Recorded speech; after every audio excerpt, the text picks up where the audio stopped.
안녕하세요. 배신의 장미입니다. 오늘 이야기는 새해 첫날부터 며느리에게 부담되는 말을 하신 시부모님에 대한 사연입니다. 꼭 새해 첫날에 일이 했어야 했을까요?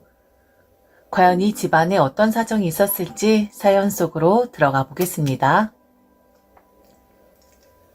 새해가 밝았습니다. 달력이 넘어가고 이제는 2021년도가 아니라 2022년도. 희망차고 기대 충만한 나날들이 시작되는 시점인데 저는 다시 2021년도로 돌아가고 싶습니다. 새해 첫날부터 어이없고 부담스러운 말을 들어야만 했거든요. 나를 잡으신 건지 아니면 한 해가 넘어가기를 기다리셨는지 모르겠으나 시어머니는 새해 첫날에 인사를 드리고자 전화를 한 제게 그러셨습니다. 이제는 때가 된 것 같다고 말이죠. 때가 되었다라는 말이 무엇일까요? 시어머니가 며느리에게 때가 되었다, 이제는 그렇게 해야 한다 라고 말할 수 있는 건 단 하나 아니겠습니까? 너무 힘든 한 해였다. 네 시아버지 병환도 점점 더 깊어지는 것 같고 요즘엔 통 잡수지를 못하는 것 같구나. 그리 좋아하던 떡갈비를 해드려도 한 점 드시고는 숟가락 내려놓기가 바빠. 나도 일하면서 네 시아버지 병수발 드는 것도 너무 지쳤고 내가 언제까지 이렇게 살 수 있을지 모르겠다. 그리고 네 시아버지 정말 얼마 안 남은 것 같긴 해. 이번 연도를 못 넘기지 싶다. 너에게는 부담이 되겠지만 어쩔 수 없이 우리 살림을 합쳐야겠어. 넌 앞으로도 최대한 재택근무하는 거지? 얼마나 다행이니? 그래도 좋은 회사를 다녀서 직원들 생각해서 오랫동안 재택근무를 돌려주고 역시 사람은 좋은 회사를 다녀야 하는 거구나. 살림을 합쳐야겠다는 시어머니 말에 가슴이 쿵 하고 내려앉았습니다. 이런 날이 올 것이라고 어려움풋이 생각은 하고 있었지만 지금 당장이라니. 속이 메스꺼리고 더부룩해지는 기분이었습니다. 방금 먹은 아침이 급체라도 되는 것 같았죠. 분명 언젠간 모셔야 할 것이라고 생각은 하고 있었습니다. 그게 며느리의 운명이고 장남과 결혼한 저의 역할이라고 생각했었어요. 그런데 이제 고작 결혼한 지 10년도 못 채웠고 작년에서야 내 집 마련에 성공한 부부인데 벌써 시부모님을 모셔야 한다뇨. 좀 가혹하다는 생각이 들었습니다. 그래서 저는 조심스럽게 조금만 시간을 더 주었으면 좋겠다 시어머니에게 말씀드렸습니다. 어머니, 그 이야기는 얘기하신 건가요? 아니면 저한테만 말씀하시는 건가요? 너무 죄송한데 어머니 상황 그리고 아버님 점차 쇠약해지시는 거 잘 알고 있는데 살림을 합치자는 말씀을 급작스럽게 하시니까 제가 좀 당황스럽긴 하네요. 조금만 저희한테 시간을 주셨으면 좋겠어요. 저희 이제 막 좀 뭔가가 되려고 하는데 정말 말씀드리기가 조심스럽네요. 저도 이런 제가 너무 싫지만 지금 합가는 좀 어렵지 싶어요. 정말 어머니도 쉽게 말씀하시는 거 아닐 텐데 긍정의 대답 바로 못 드려서 너무 죄송해요. 조금만 저희 사정을 좀 봐주세요, 어머니. 수화기 너머로 시어머니의 꺼지는 한숨 소리를 들어야만 했습니다. 시어머니를 생각하면 마음이 답답하고 눈물이 나긴 합니다. 만일 시어머니만 계시다면 저는 앞뒤 재지 않고 얼른 짐 싸서 저희 집으로 오시라 말씀드릴 겁니다. 그런데 시아버지는 좀 어려운 숙제 같은 존재이긴 했습니다. 만일 시부모님과 합가를 한다면 앞으로의 미래가 훤히 보였습니다. 분명 남편과 매일같이 다툼을 할 것이고 서로 마음 상한 일이 비일비재할 것이고 결국엔 이혼을 할 수도 있을 거다라는 두려운 말이죠. 시아버지는 평생을 시어머니 등에 업혀서 사신 분입니다. 시아버지, 시어머니 그 두 부부의 일이니 제가 관여할 바는 아니지만 왜 시어머니는 저런 분과 결혼을 하신 것일까라고 생각했던 적이 한두 번이 아니었습니다. 시아버지는 남편의 친부가 아니라 재혼을 하신 분이셨거든요. 솔직히 그런 마음이 들어서일지도 모릅니다. 남편의 친부도 아닌데 재혼을 하신 분인데 왜 며느리라는 이유로 남이나 다름없는 분을 내가 떠맡아야 하는 것인가? 라는 괘씸한 생각 말이죠. 그런데 사람 마음은 다 같은 거 아니겠습니까? 부담스러웠고 시아버지를 모시고 시아버지를 보살펴야 한다는 것이 제가 해야 할 일이라고 생각진 않았습니다. 시어머니는 어찌 생각을 하실지 모르지만서도요. 그렇게 전화를 끊었는데 마음이 진정되질 않았습니다. 거절의 의사를 비췄으니 시어머니 마음이 오죽 좋지 않으실까. 그분도 쉽게 이야기를 꺼낸 것은 절대 아닐 텐데 오랫동안 고민에 고민을 거듭한 뒤 말씀하신 거일 텐데 마음이 너무 좋진 않더군요. 남편 또한 그랬습니다. 거절한 제게 살짝 서운한 마음을 비추기도 했지만 그래도 강요는 못하더군요. 잡잡한 마음이 드는 새해 첫날이었죠. 그런데 그날 저녁 시아버지에게서 전화가 왔습니다. 제게가 아니라 남편에게 말이죠. 한동안 시아버지와 통화를 했는데 남편이 얼굴이 죽상이 되더군요. 중간중간 그런 게 아니다. 오해를 마셔라 라고 말을 하긴 했는데 거의 남편이 듣는 입장이었죠. 그러다가 결국 시아버지는 저와 통화하기를 바라셨어요. 분명 시어머니가 제가 거절한 뜻을 시아버지에게 전한 탓이었겠죠. 너무 받고 싶지 않았지만 남편이 건네는 전화기를 정말 억지로 붙잡았습니다. 무슨 이야기를 할지 뻔했기에 피하고 싶었는데 마음 상할 거 뻔했기에 절대로 시아버지와 말 섞고 싶지 않았는데 결국 이런 사달이 나긴 하네요. 네가 싫다고 했다고? 어디서 감히 며느리 주제에? 시부모가 같이 살자고 하면 사는 것이지. 무슨 너의 의견을 이야기하고 난리야. 세상 참 좋아졌구나. 며느리들이 시댁 눈치를 그렇게 안 보고 산다고 하더니만 나는 우리 집까지 그럴 거라곤 상상도 못했다. 네 의견 따윈 상관없어. 내가 니네 집으로 들어가면 들어가는 거지. 네 의견 듣자고 네 시애미가 너한테 이야기를 한 게 아니야. 통보를 한 건데. 네 시애미가 워낙에 말솜씨가 없어서 네가 그렇게 들었나 본데 내가 기가 막히다 못해 목구멍이 막혀서 콱 하고 기절할 것 같은 기분이야. 어디서 버르장말이 없게? 어디서 배워먹지 못하게? 어디서 감히 며느리란 년이 시부모 모셔야 한다는 뜻을 거스를 수가 있어? 혹시 너 내가 재혼을 한 사람이라고 해서 지금 나를 우습게 보는 거냐? 네 남편 친애비도 아닌 주제에 병들었다고 며느리 봉양받고 싶어하는 게 얼척이 없다 뭐 이거야? 내가 그냥 조용히 넘어가려고 했는데 내가 병이 들어서도 아직 성질은 그대로다. 확 그냥 니네 집 가서 확 뒤집어버리는 수가 있어. 내가 그 정도까지는 가지 않게끔 해라. 안 그러면 정말 너 험한 꼴 본다. 며느리에게 이년저년 하는 것이 아무렇지도 않은 분이었습니다. 성격 자체가 험한 구석이 있는 것도 맞지만 병이 들고 나서 아픈 몸은 점점 더 야위어져 가는데 그만큼 성격이 더 괄괄해지고 거칠어지시긴 하더군요. 왜 저런 분이 우리 시아버지여만 하는 건지 기가 찼습니다. 저는 저희 시아버지를 정말 좋아하지 않습니다. 평생 시어머니 등에 엎여 사신 양반이 뭐가 그리 떳떳하다고 모시라 마라 말을 할 수가 있는 건지 게다가 남편이 친부도 아니면서 어쩜 저렇게 염치가 없을 수가 있는 건지 그래서 시댁에 가도 시아버지와 일체 말을 섞는 사람이 아니었었는데 그래도 병이 들었을 때는 인지상정이라고 불쌍한 양반이구나 라고 생각을 하긴 했었습니다. 그래서 조금이라도 드시고 싶다 하는 것이 있으면 일하는 중에도 만들어서 시댁에 가져다 드리곤 했었죠. 그런데 시아버지는 평생 시어머니 부려먹고 시어머니한테 의지해서 산 게 습관이 되신 건지 제게도 역시 시어머니와 같은 잣대를 들이밀더군요. 굳이 하지 않아도 되는 거였지만 마음 쓰여서 배려해 드린 것을 너무 당연하게 생각을 했고 하다못해 나중에 불평까지 했었거든요. 시아버지 연세가 있으니까 병세가 점점 더 짙어지는 것인데 하루는 물김치를 잔뜩 가지고 간 제게 시아버지는 소리를 질렀습니다. 왜 소리를 질렀는 줄 아십니까? 어이없게도 제가 음식을 제대로 챙겨다 주지 않아서 당신의 몸이 더 쇠약해지는 거라고 그리 말을 하더군요. 그리고 제가 의심이 된다고까지 했었고요. 물김치를 정리하려고 식탁에 잠시 올려두고 냉장고를 여는 제게 시아버지 다가오더니 갑자기 물김치통을 식탁 밑으로 확 밀어버렸습니다. 분명 당신이 고춧가루 들어간 김치가 속에 부대낀다고 물김치나 백김치를 좀 먹었으면 한다고 해서 챙겨간 것인데 말입니다. 새콤달콤한 물김치 냄새가 코를 확 찔렀고 주방 바닥은 금세 물김치로 흥건해졌습니다.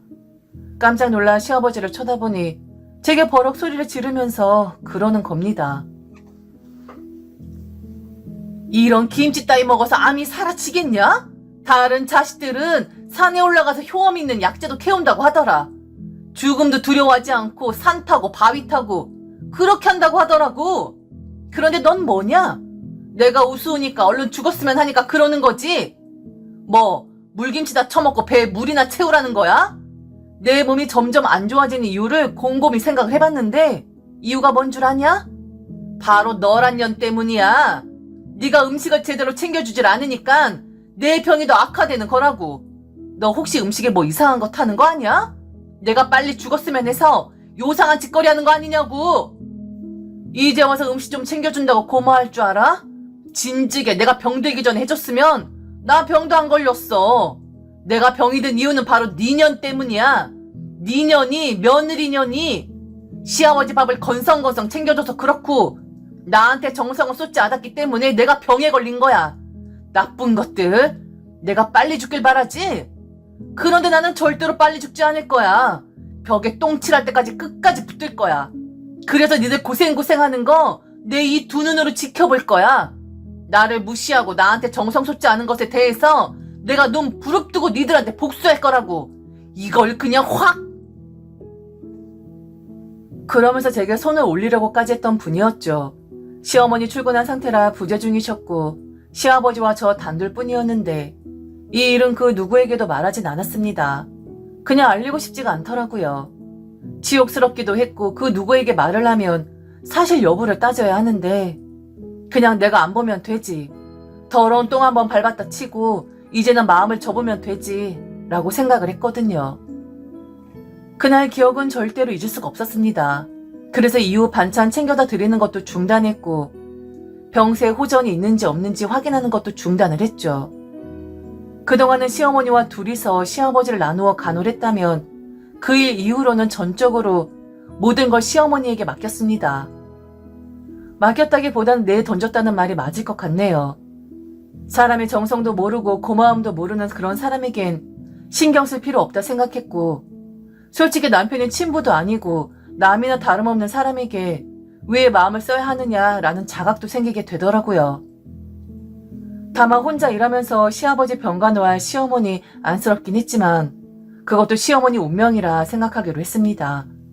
시아버지 같은 분을 만난 게 제 탓은 아니니까요. 시어머니 본인이 결정하시고 선택한 분이니 고생이 되더라도 시어머니가 당연히 감당해야 하는 일이라 여기기로 했습니다. 그런데 갑자기 이제는 힘이 든다고 더 이상 버틸 수가 없다고 저희 집으로 들어오시겠다는 시어머니. 당신 인생 고되니 저보고 좀 나누자고 하는 시어머니. 그 마음은 10분 이해 갔지만 시아버지란 분을 제가 보살펴야 한다는 것에는 동의할 수 없었습니다.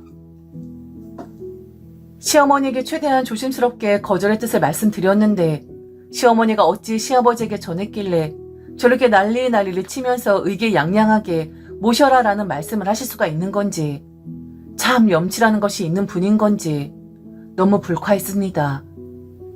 제가 아무 대답을 하지 않자 시아버지는 더 소리를 질러댔습니다. 니 깎아 의견 필요 없다 하더니 너는 며느리니까 그냥 따르기만 하면 된다. 그리 소리를 질러대더니 갑자기 저보고 대답을 하라는 겁니다. 잘 모시겠다. 성심성의껏 정성을 다하겠다. 얼른 제 입으로 대답을 하라고 그렇게 윽박을 질러대더군요. 얼른 대답해. 각서까지 쓰라고는 안 하겠다. 우리가 니네 집에 들어가면 무시 안 하고 정성을 다하겠다고 네 입으로 말을 하라고. 한번 지키겠다 하면 지키는 애잖아. 너란 애가 그런 애잖아. 그러니까 네 그 잘난 입으로 얼른 대답해라. 얼른 오시라고. 환영한다고. 너도 우리를 모시기를 기다렸다고 말이지. 화가 머리끝까지 났습니다. 심장이 벌렁벌렁 됐고 어지럽기까지 하더라고요. 소리를 빽빽 질러대는데 왼쪽 귀에서 오른쪽 귀로 마치 머리를 뚫고 지나가는 것 같았습니다. 참을 수가 없었습니다. 어른한테 그리고 몸 성취하는 사람한테 그렇게 하면 안 되는 거였는데 저는 염치 없는 시아버지에게 할 말은 좀 해야 했습니다. 왜냐면 저는 대답할 마음도 없었고 무엇보다 시부모님을 모실 생각은 추호도 없었으니까요. 대답할 이유도 없고 모실 이유는 더더욱 없다고 저도 소리쳤습니다. 모든 사람들이 아픈 분이라고 해서 다 들어주고 억지 부려도 참아주고 하니까 뭐라도 되시는 줄 아냐고 소리 질렀습니다. 그만 소리 지르세요. 무슨 몸 성치 않는다는 분이 왜 이렇게 소리 질러대세요? 어머님한테 무슨 말을 어떻게 들었는지 모르겠는데 아버님, 저는 연로하신 시부모님 모시지 않겠다라는 말이 아닙니다.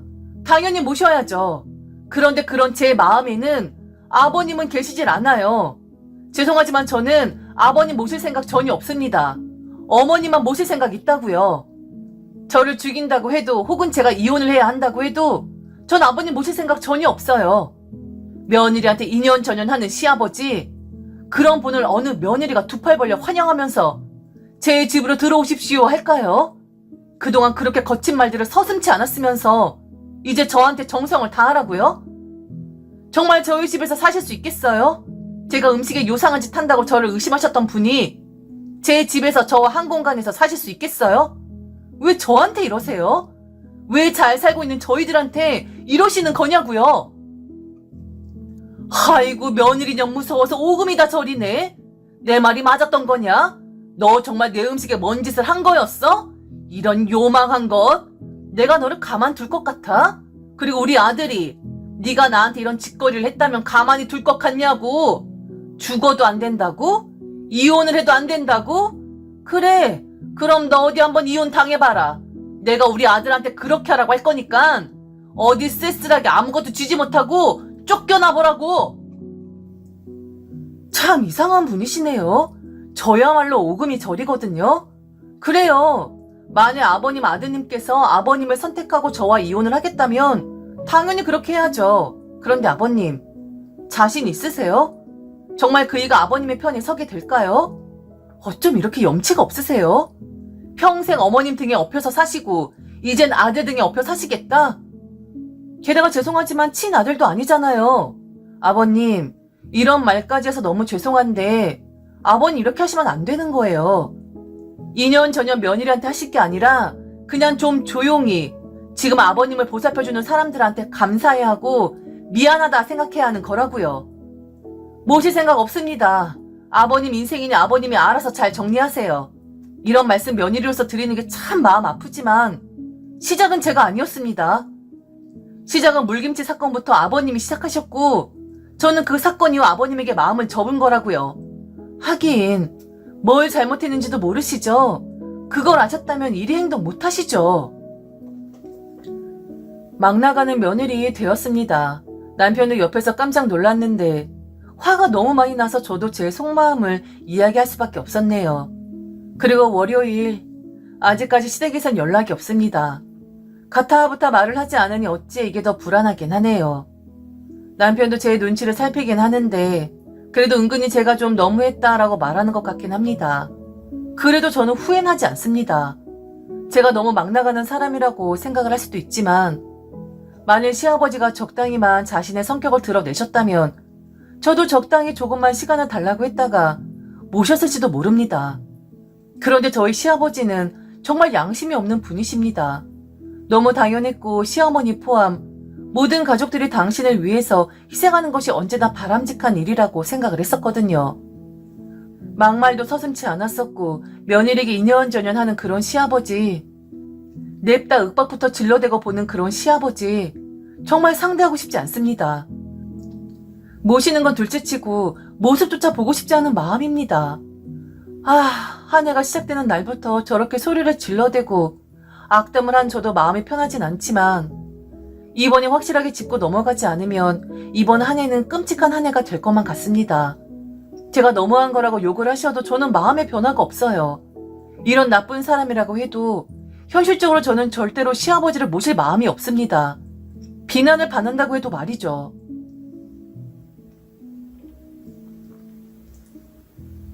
지금까지 들어주셔서 진심으로 감사합니다. 이상 배신의 장미였습니다.